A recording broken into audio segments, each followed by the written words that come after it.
Имаше едно време малко синьо мече, което обичаше да играе вкъщи с любимите си играчки.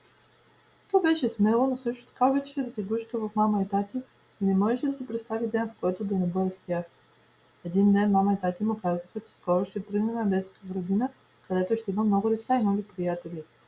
Синьото мече обаче се притесни. Ами ако не харесвам градината, мислеше си то. Ако децата не искат да си играят с мен? На следващата сутрин мама го взе за лапичката и заедно тръгнаха към детската градина. Мечето беше тихо и малко свито. Когато пристигнаха, видя много деца, които се забавляваха на площадката, рисуваха с цветните дешири и строяха замъци от блокчета. Мечето за момент се усмихна, но после се спомни своите страхове и се скри зад мама.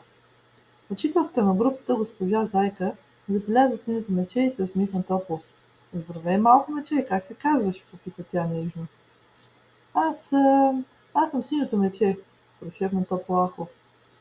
Госпожа Зайка го хвана за лапичката и го заведе при група деца, които редяха пъзел. Ето, тук има място и за теб. Всички обичаме нови приятели. Първо синьото мече се колебаеше дали да се включи, но когато едно малко бухалче му подаде парченце от пъзела и каза: хайде, служи го тук, той започна да се отпуска. Постепенно мечето разбра, че всички се забавляват и са добри с него. След няколко часа, когато беше време да се прибира вкъщи, синьото мече беше забравил за страховете си.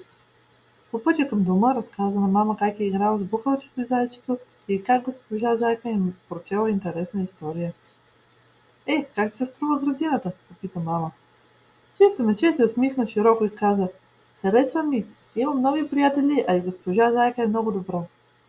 От този ден нататък синьото мече очакваше с нетърпение всеки ден в детската градина. То разбра, че понякога новите неща могат да са плашещи, но с малко смелост и добри приятели всичко става по-лесно.